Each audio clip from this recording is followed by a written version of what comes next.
stinking paw off me, you damn dirty ape! No! This is Caesar from Planet of the Apes. He will see we are not savages. This is Davy Jones from Pirates of the Caribbean. I am the sea. And this is Gollum from Lord of the Rings. Smeagol using his nerve. Except it's not. No, not. Never. It's a guy in a mocap suit, Jack Sparrow. surrounded by cameras, pulling funny faces. Kill Caesar! But this isn't what you see. You see a fully realised character. Kill Caesar! You don't see a digital effects illusion, you just accept that this is a real creature with his own thoughts, feelings and motivations. So when Caesar speaks, when Davy Jones kills this guy, and when Gollum talks to Smeagol, the moment works, because we never question the fidelity of the effects. There's plenty of great CGI characters, but for today's video, I'm going to focus mainly on these guys, the apes. Because in these films, almost every character is fully CGI, rather than just one or two. I was most nervous about doing performance capture for the first time and wondering whether or not the technical challenges of that might somehow impede my filmmaking. The modern Planet of the Apes movies just wouldn't work if the visual effects weren't believable. You know, they wear these cameras and they're wearing dots all over their bodies, and once you just sort of get over the weirdness of that idea, you're actually dealing with, let's say, Andy Serkis or Toby Kebbell or any other ape performers exactly the way you would any other performer. This moment wouldn't be nearly as impactful if the effects didn't work and we couldn't make out the emotions on Caesar's face. Everything that Andy was doing, I was like, can we make sure that we get every single bit of that detail and somehow put that into Caesar's face? Who was that? A good man. They could go practical like the old movies, Now we both have fine futures. but these just look like humans in masks. They don't move like apes or sound like apes. I'm up for a raise. The practical effects are better in Tim Burton's movie from 2001, Hey, no harm done. but they still look just a bit too human. Give me absolute power. The CGI in the modern Apes movie is flawless. There's not a single moment where the illusion is broken. You're suddenly looking at something that both seems insanely real. These CGI creations aren't just visual effects tricks, but fully realised three-dimensional characters. But also is a complete mystery because there's human emotion that's being expressed through that photoreal ape. Most scenes in these films have no humans, and it's not a problem at all because these apes look so good. Which begs the question, how? Okay, so this is one of the earliest animated films from 1906. Notice anything? Well, the movement's very clunky. It's not exactly smooth and not exactly interesting or engaging to watch. You're not the only one to notice this, animator Max Fleischer did too. It's this guy here blowing bubbles, and the inventor of the rotoscope. So Max got his brother to dance, filmed it, and then essentially drew over this footage frame by frame, tracking the human movement onto an animated character. It's got the precision of live action, but the creativity of animation. I can't do it. Okay, so this isn't exactly similar to the Apes, but modern motion capture essentially works on the same principle. Here's Andy Serkis giving us the basics. So that would be by using a suit with retro-reflective markers placed at joints in the body, the information of which is then piped into a computer that provides then an electronic skeleton. Essentially, movement is captured through these reflective markers and then tracked onto a digitally animated character rather than a hand-drawn one. This is how they did Gollum and Jar Jar Binks. You're Gungan, aren't you? It's how the apes move so smoothly and realistically because you've actually got an actor crawling around on the floor like a monkey. But it's more than just their movements that make the apes believable, it's their faces. Caesar. Weak. There's not much movement in this shot of Caesar. It's his expressions that are doing the work. Cobra. Weaker. Sure, it's great to have a CGI character that moves realistically, but in order to truly believe the illusion, and most importantly, in order to become emotionally invested in a CGI character, they actually have to be expressive. Their face needs to move in a human way, be emotive and reflect all the tiny movements that make them feel like an actual person, rather than a caricature. Welcome to the crew line. We've got motion capture, but this is where we need performance capture. It's capturing audio, facial, and body all at the same time. Andy Serkis first used performance capture on Peter Jackson's King Kong movie. The difference this time round was that it made the transition from motion capture to performance capture. Instead of just recording an actor's movements, performance capture records their face as well. So it's almost like looking at a costume that you're going to put on and choose as an actor. So for Gollum, before performance capture, animators essentially just traced over Serkis's face. But for King Kong, they didn't have to do this. Serkis's performance was automatically tracked onto a digital gorilla face. And actually interpolate that performance whilst retaining it, but also putting it onto the physiognomy of an ape. Today, almost all CGI characters use essentially the same performance capture technique, just with a few improvements. I'll be nice.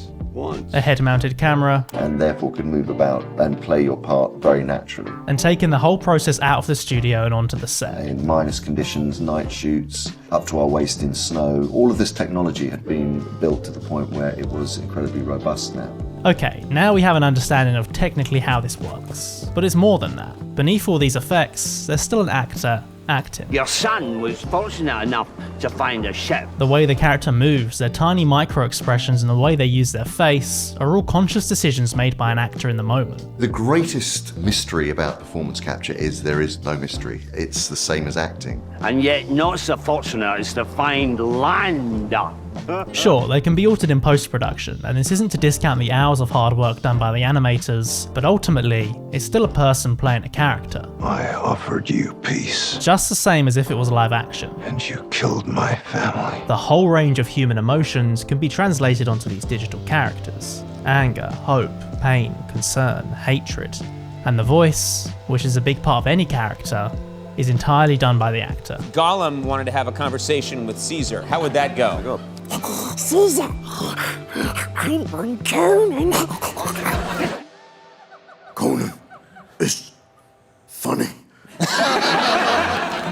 There's an emotional authenticity to an actor's performance that is essential for creating a compelling and believable character. Come. It's not just the fidelity of the animation, but the performance itself that makes a CGI character great. I'm sorry. An actor's understanding and preparation for their role shines through in the performance. Just look at the research Andy Serkis did for Gollum. What spoke to me was this notion of addiction. I'm going to basically impersonate my cat. If the ring were present in a normal person's life, what would be the most powerful thing that would control them, perhaps? So I impersonate my cat coughing up furballs, and I went... and that became... But at the same time, if the effects don't work, then the character won't really work either. So why do these characters look great, but these, not so much? Well, to answer this, I'm going to talk about one of my favourite CGI characters, Davy Jones. Do you feel this? Do you feel that dark abyss? Visual effects are an illusion. You're essentially trying to trick the audience into believing something is there, when in reality it isn't. So the more of the effects you hide, the less chances there are for this illusion to break. Almost all of Davy Jones's scenes are in low light or during nighttime. All your sins punished. His face is covered in shadows, so the effects are concealed in a natural way. For now. But then we also have scenes like this. If you wish to see its grand architect, look to your left. Here there's no shadows to hide the effects, but a lot of the detail is actually still hidden. Do you feel dead? How? Reflections. You've no idea. It's why the early Iron Man and Transformers movies look so good, because the metallic surface reflects the light, overexposing part of the animation and obscuring details. It's the same with Davy Jones. His constantly wet skin gives small reflections on the surface, hiding detail and making the illusion more believable. Yep, I'm good with it. And his design also gives the animators more leeway with the effects. He doesn't exactly look human, so we can accept his skin working in unfamiliar ways. Who among you do you name as captain? But for normal humans, we subconsciously notice any small error in how their skin moves, and it feels off. You may fire when ready. It's the uncanny valley effect. It's why fully CGI human characters have never been 100% perfect. Hope. It's why The Rock doesn't work, because our brain sees his face as human, so all of the inaccuracies and rubbery skin throws it off. It's why the Polar Express looks so weird. We know what a human looks like, and it's not like this. Yeah, it's a violation of railroad safety regulations for a kid to cross moving cars without a grown-up.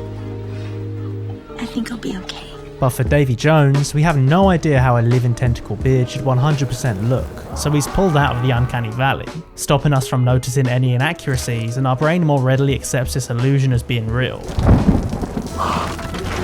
It's the same principle for most CGI characters. They're usually very human looking, but not fully human. I'll kill your whole family. We can still empathize with and understand the emotions on display, but we avoid the uncanny valley because our brain doesn't register them as human. Let's get it done. The apes use a lot of these same principles. Most of their skin is obscured by hair, and we avoid the uncanny valley because they're not human.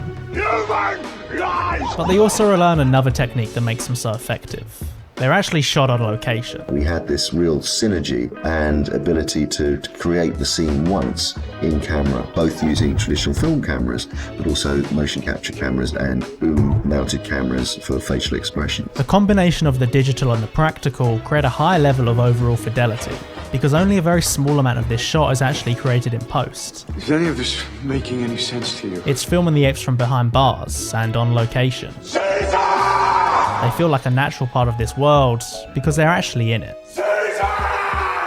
Compared to Avatar, which was shot in a place like this. You are very hard on them. The effects in Avatar are amazing, but we're never under the illusion that this is a real world. It's almost entirely digital, and that's part of its charm. My father, it's my job. But for Planet of the Apes, the worlds seem much more real. They feel lived in and tangible. Just look at the misty forest from Dawn or the snowy mountains from War.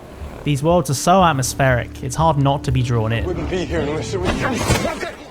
A general rule of visual effects is that you should do as much stuff practically in camera as you can. It's why the original Star Wars trilogy holds up, but the prequels, not so much. Roger, roger. But sometimes this just isn't feasible. Do you think the modern Planet of the Apes movies would work if Caesar looked like this?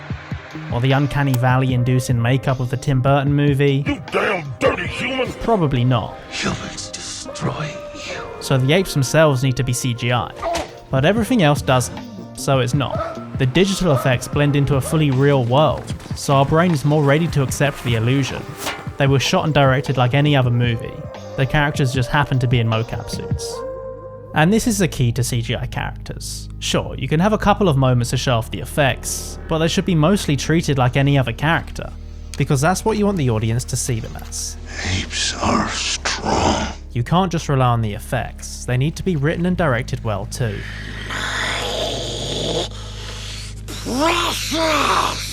So when Caesar speaks for the first time, the camera shifts down into a low angle. It makes him seem more powerful, then we get some reaction shots and even the gorilla looks scared.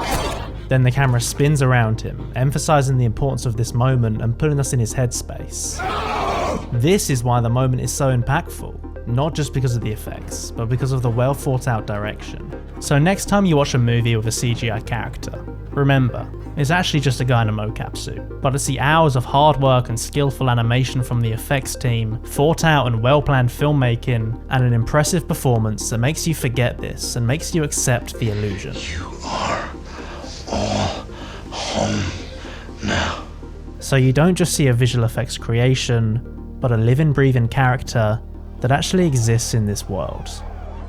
I'm Lawrence, and this has been Archer Green. Thank you for watching.